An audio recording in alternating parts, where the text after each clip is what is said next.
Hey, this is Matt here at the home for Wayward Records, just back with another video.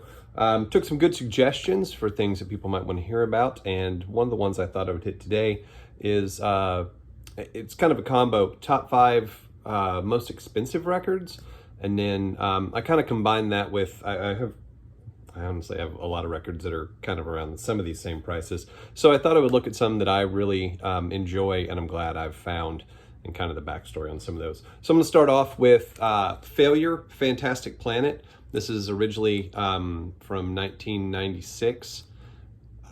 It's a great record. This is actually a 2010 pressing.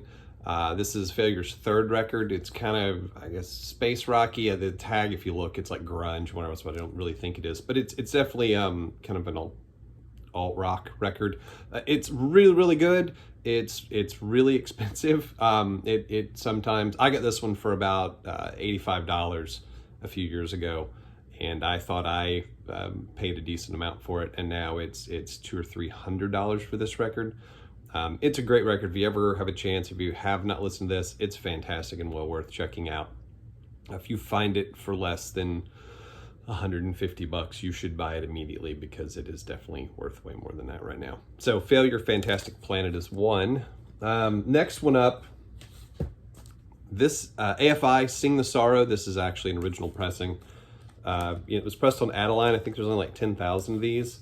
It's all on nice red vinyl, and I absolutely love the pictures on the center labels. So AFI, Sing the Sorrow. I absolutely love this record. This thing goes for $400 or $500 now easily. It was the most I ever, well, it was the most I had ever paid for a record. I paid about $200 for this a few years ago and had it shipped from the Netherlands. It's in immaculate shape. It's absolutely fantastic. This one, there is a bootleg out right now, which is supposed to be pretty good. You know, maybe this one will get a repress at some point. It should. It's an amazing record. I love it. It's maybe not for everybody, but it's great. And like I said, at one point was the most I had ever paid for one record.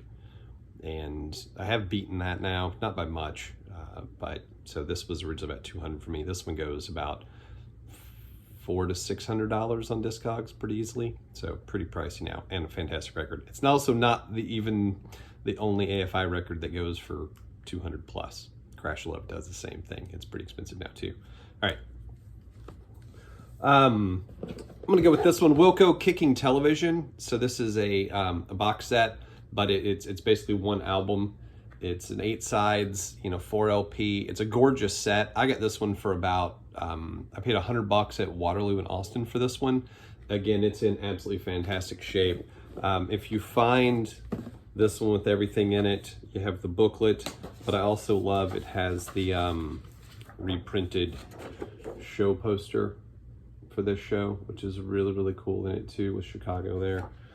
It is fantastic. This is the tour for A Ghost Is Born, but after Nels Cline has joined.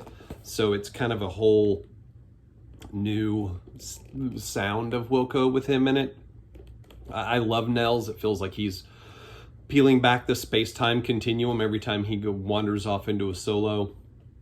This is no exception. This is absolutely a great box set. This one goes for $250, $300, upwards of that now. It's a lot, but it's fantastic for a Wilco fan.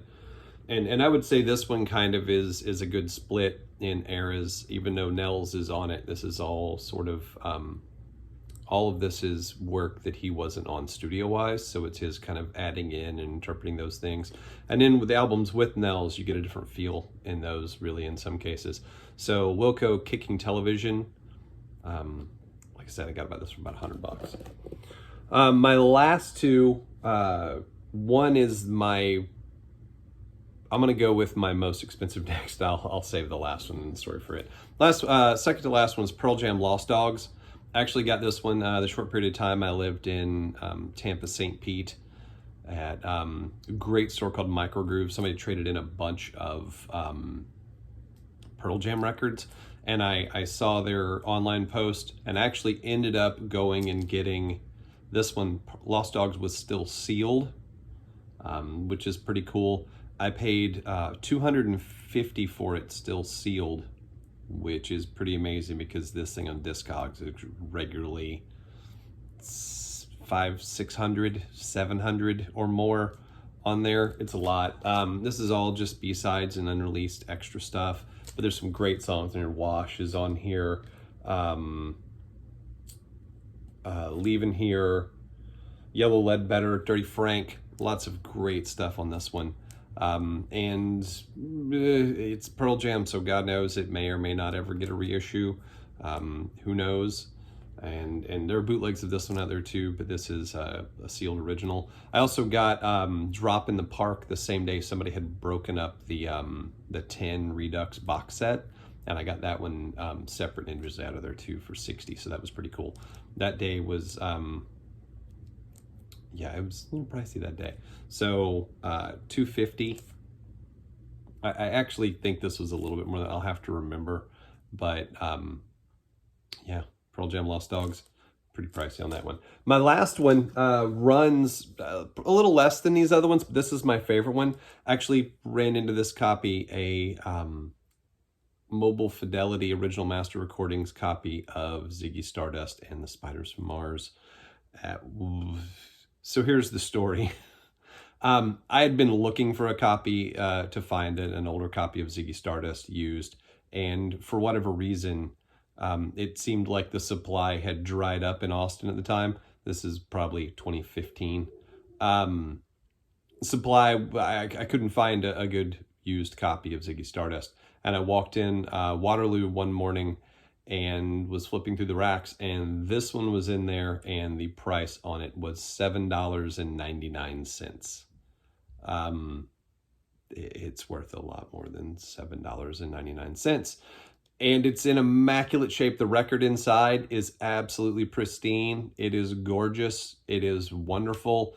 This is the best sounding version of Ziggy Stardust that you could hope to find.